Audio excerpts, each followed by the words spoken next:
Hello, boys and girls, and welcome back. Today we are going to be talking about percent increase and percent decrease. So going along with what we've been working on with taxes and tips and markups and discounts, now we're going to take a look at, well, if we know how much the sale price was and we know how much the price was originally, how much was it marked down? Or how much was it marked up?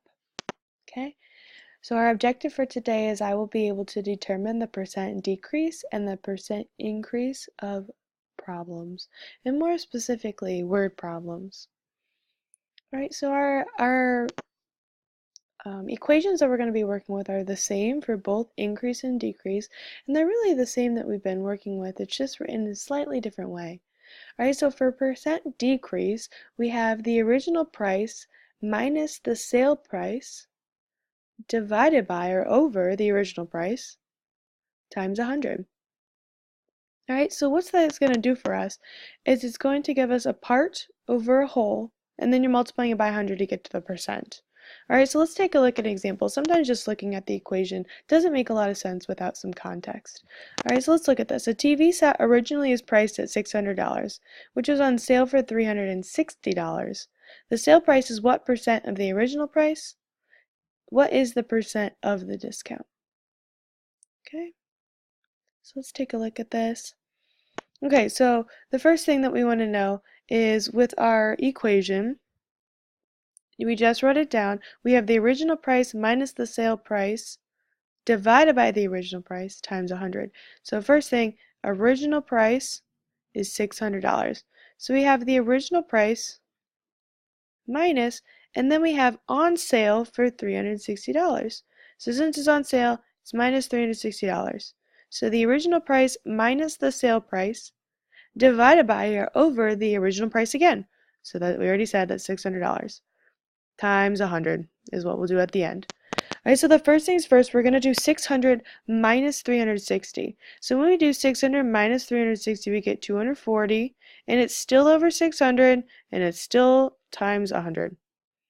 All right, so then when we divide 240 divided by 600, we get 0.4. Okay, and the reason why now, because that we want to know what is the percent discount, that's why we have to multiply by 100. Because 0.4 is the decimal value of 40%. If we multiply it by 100, we get 40, which is the percent. That is why we're multiplying it by 100. So this TV set was 40% on sale. It was decreased 40% of the original price. Okay, the sale price is what percent of the original price? 40. What's the percent discount? It's 40% off. All right, that's what these problems are saying. All right, so the same type of thing it's the same thing with percent increase, okay? So percent increase and percent decrease we talked about before, that's obviously with a discount. Well, percent increase, what we use that for in real life is if you're a store owner, and store owners do this, they have to buy their products from basically a supplier or a bigger store or a warehouse. Okay, and they buy those prices, and the cost of that is called wholesale. So wholesale is what they buy it for. But then they mark up the price so they can make a profit. So the real retail price is what they sell it for. So I would write this down because retail and wholesale price, we haven't really heard those words very much. So retail price is what the store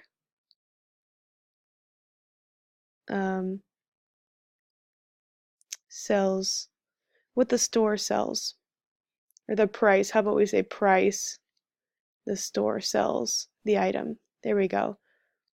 Okay, and then the wholesale price is the price the store buys the item. So the reason why we want to do this is because the store wants to make a profit, so they a lot of times increase the price so then they can make a profit. All right, so let's take a look at an example. Alright, so the wholesale price of a video game console is $250. The retail price of the game console is $325. What is the percent of the markup on the console? Okay, so the wholesale price, so a video game store bought the game console from Nintendo or from Xbox or whoever for $250. That's how much they bought it for. That's the wholesale price. But then they decided that they need to sell it to you for $325. So the retail price is the cost that they sell it to you.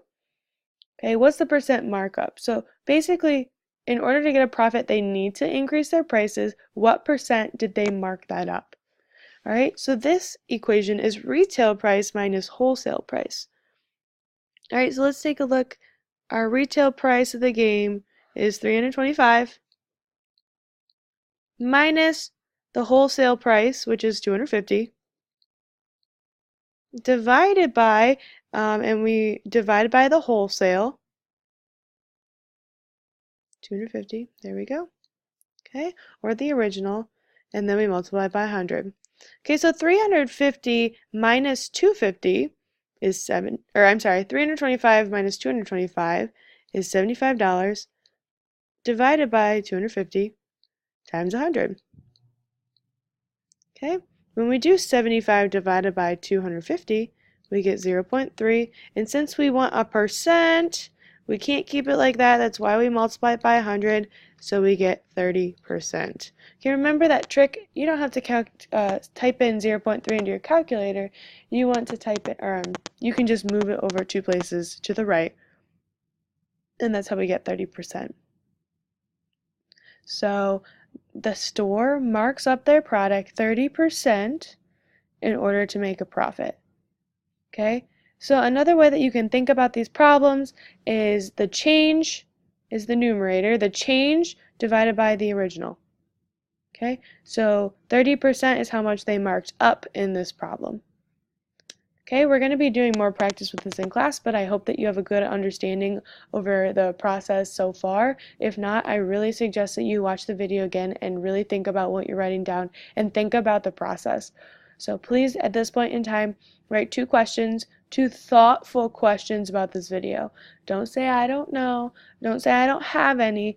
Write 2 thoughtful questions about this video. Think about what we learned and how does it connect to what we have been learning and how is it going to connect in real life. Okay, so with that being said, I will see you later in class and I'm ready to have a good conversation about this with you guys. Thank you so much.